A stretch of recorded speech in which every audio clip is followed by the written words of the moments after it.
Again, welcome to video on linear integrated circuits. In this video, we shall see op-amp applications, which is a basic video of Schmitt trigger. So, in this video, we are looking at the working of non-inverting Schmitt trigger. We have the circuit diagram with op-amp as the active circuit, and we have two resistors R1, R2, which will going to decide the threshold voltages, and we have the transfer characteristics over here. Now we can see the inverting terminal of the op-amp is grounded, whereas the non-inverting terminal is connected to the junction of two resistors R1, R2. If you can actually see the voltage at V plus with respect to ground, so it has got two voltage sources. One is Vi and other is V0.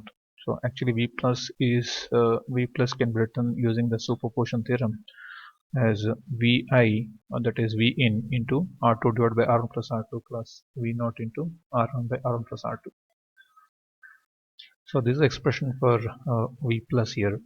Now we can see how does this output makes a transition from one state to other state. We know that since V minus is at 0 volt, so whenever the output voltage is at plus V sat, we're going to have the second part of this V plus is positive, and output makes a transition from plus V sat to minus V sat only when the voltage here becomes less than 0, that is negative voltage, meaning only when this this part of the expression becomes such that this plus of this becomes less than 0, then only output makes a transition from plus V sat to minus V sat. Meaning, so as long as the input voltage is in a positive half cycle, so the voltage at V plus is always greater than 0, so it will not make a transition from plus to minus. So there is a possibility of a transition from plus V sat to minus V sat only when the input voltage is negative, so that is when it goes below VTL.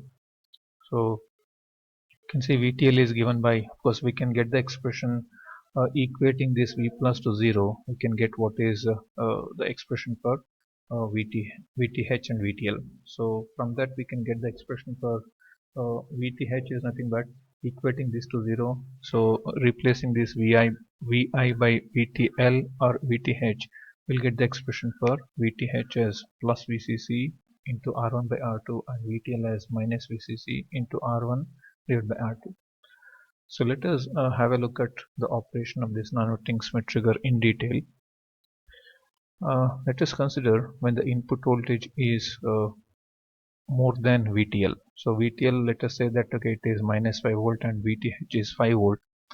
As long as the input voltage is positive voltage and it is more than minus 5, you can see output here the voltage is always greater than 0. So since the voltage is always greater than 0, the output voltage is in plus V sat.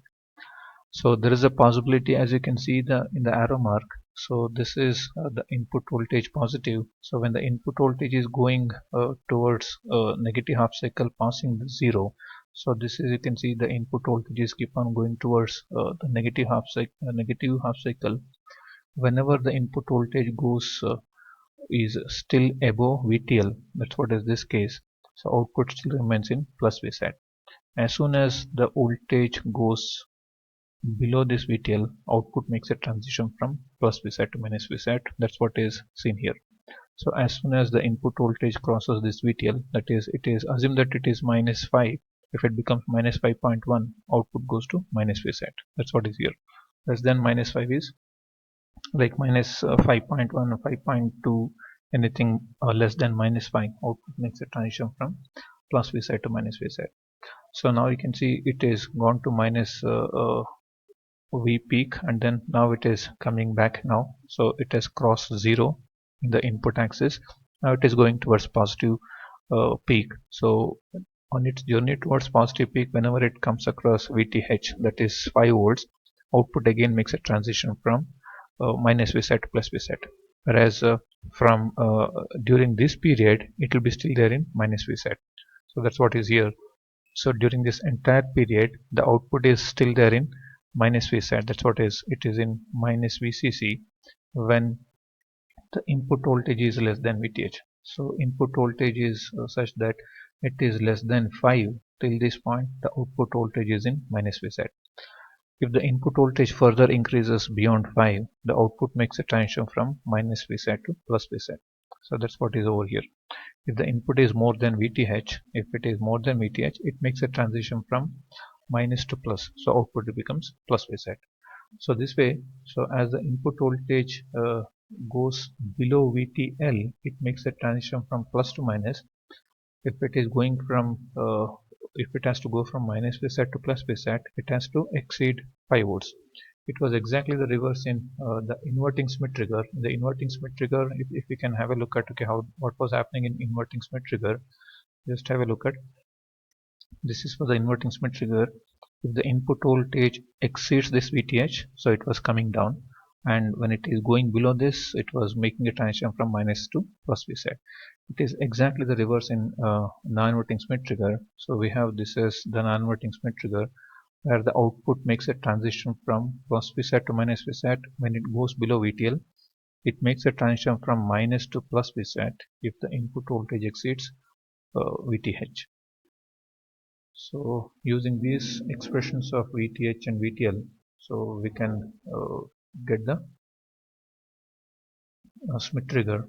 So VTH, VTL expected is plus 1 volt and minus 1 volt, assuming a VCC of plus 5 and minus 5. By assuming one of the value of resistor, we can actually estimate the other resistance, because we have only one equation and there are two unknowns, so we have to assume one of them. So we are assuming R1 and we are estimating R2 here. So likewise we can do it for any threshold voltages of VTH of 4 and minus 4 with an plus VCC of 12 volt and minus VCC of minus 12 volts. So by assuming one resistor, you can certainly find the other resistor.